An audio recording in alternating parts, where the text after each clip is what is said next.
3 নম্বর ভুল ধারণা, রাষ্ট্রধর্ম ইসলাম। রাষ্ট্রধর্ম ইসলাম থাকা মানে কি আমাদের এখানে ইসলাম আছে কিনা? না, এটা মানে আমাদের এখানে ইসলাম নাই। রাষ্ট্রধর্ম ইসলাম থাকা, এটার ফাংশনাল গুরুত্ব নাই বললেই চলে।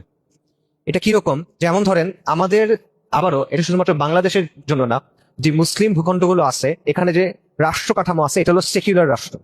এখন সেকুলার মানে কি? সেকুলার শাসন মানে কি? সেকুলার শাসন মানে কি ধর্ম যার যার উৎসব সবার। সেকুলার শাসন মানে কি অসাম্প্রদায়িকতা, ধর্মনিরপেক্ষতা? নাকি সেকুলার শাসন মানে কি ইসলাম বিদ্বেষ? কোনটা? এটার একটাও না আসলে। সেকুলার শাসনের একদম বাস্তব মানে হলো যে এখানে গায়রুল্লাহর আইন দিয়ে শাসন হয়। এটা হলো সেকুলার শাসনের একদম গায়রুল্লাহ, এবং বিশেষভাবে মানুষের চিন্তা, মানুষের তৈরি করা বাদ মতবাদ। এটা হলো সেকুলার শাসনের সবচেয়ে ইকোনমিক সংজ্ঞা, মানে অল্প কথায় বাস্তবতা যেটাতে উঠে আসে। সেকুলার শাসন হলো ওই শাসন ব্যবস্থা যেখানে মানুষ তার যুক্তি দিয়ে, বুদ্ধি দিয়ে, খেয়াল খুশি দিয়ে কিছু বাদ মতবাদ তৈরি করছে, তন্ত্রমন্ত্র তৈরি করছে, সেগুলো দিয়ে সে শাসন করবে, এবং এখানে আল্লাহর ওয়াহির, নবী সাল্লাল্লাহু আলাইহি সাল্লামের কথার কোনো মূল্য নাই। এটা হলো সেকুলার শাসন। তো এইটা হলো আপনার শাসন ব্যবস্থা। এই আইনে একটা দেশ চলে। এখন এখানে আপনি রাষ্ট্রধর্ম ইসলাম দেন, নাকি জৈন ধর্ম দেন, নাকি শিখ ধর্ম দেন, এটা কিছু যায় আসে না, কারণ ফাংশনালি এটা ওইভাবেই চলতেছে। ঠিক আছে, আমি বাংলাদেশের ক্ষেত্রে যদি দেখেন, ধরেন ডেমোক্রেসির ক্ষেত্রে যদি দেখেন, ডেমোক্রেসি কি করে? ডেমোক্রেসি বলে সকল ক্ষমতা জনগণের, সার্বভৌমত্ব জনগণের। এই জনগণ এই সার্বভৌম ক্ষমতা কিভাবে কাজে লাগায়? জনগণ কি নিজে এসে শাসন করে? করে না।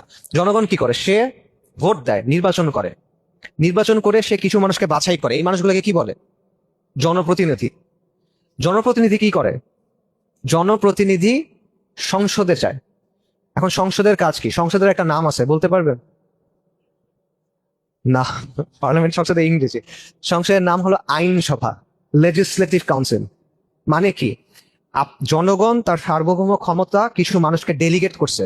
সে তার সার্বভৌম ক্ষমতা কিছু মানুষকে দিয়ে দিছে যে তুমি আমার উকিল, তুমি আমার প্রতিনিধি, তুমি এখন এই পরিষদে যাও, এবার তুমি গিয়ে আইন বানাও।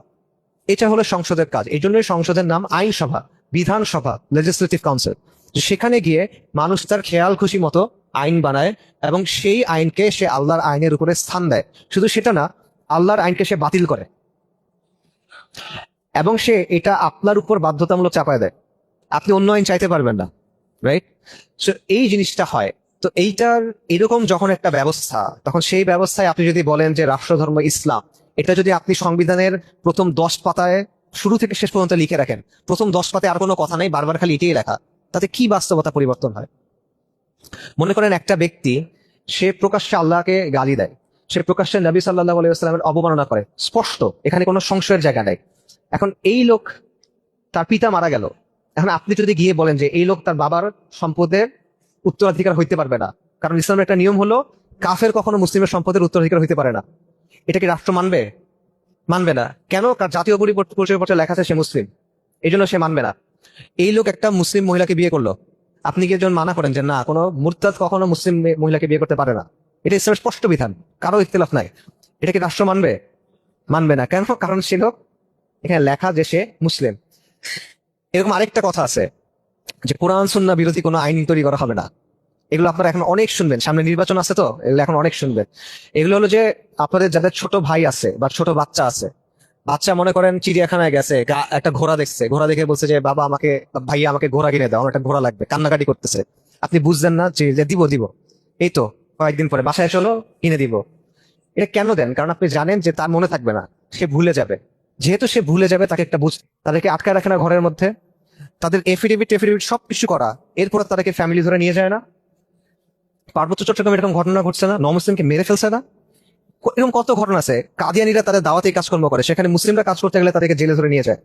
মিশনারিরা দাওয়াতি কাজ করে, ওলামায়ে কেরাম কাজ করতে গেছে, আপনারা জানেন, জুবাইর সাহেব হাফিজুল্লাহ, ওনাদেরকে জেলে থাকতে হয়েছে। কেন? কিসের জন্য? কিসের জন্য? দেশের আইনে তো ওটা কোনো অবৈধ কিছু না, তাও তো সেটা মানা হয় নাই। তো এই রাষ্ট্রধর্ম ইসলাম আর কোরআন সুন্নাহ বিরোধী আইন করা হবে না, এটা দিয়ে আপনি কি অর্জন করছেন বলেন? কিচ্ছু না। এটার কোনো ফাংশনাল ভ্যালিডিটি নাই, এটার কোনো মানে কার্যকরিতা নাই। এটা হলো একটা জিনিস যেটা আপনাকে দেয়া হয় বুঝ দিয়ে রাখার জন্য। কারণ এটা হলে আপনিও হয়তোবা থাক, কিছু করার দরকার নাই, কিছু তো আছে, শান্ত থাকি আমি, এই জিনিসটার মধ্যে আপনি থাকেন, সন্তুষ্ট থাকে, আমি তৃপ্ত থাকি, আর কিছু না হোক, রাষ্ট্রধর্ম তো ইসলাম। এই তো বলছে কোরআন সুন্নাহ বিরোধী আইন হবে না, খুব ভালো হয়েছে।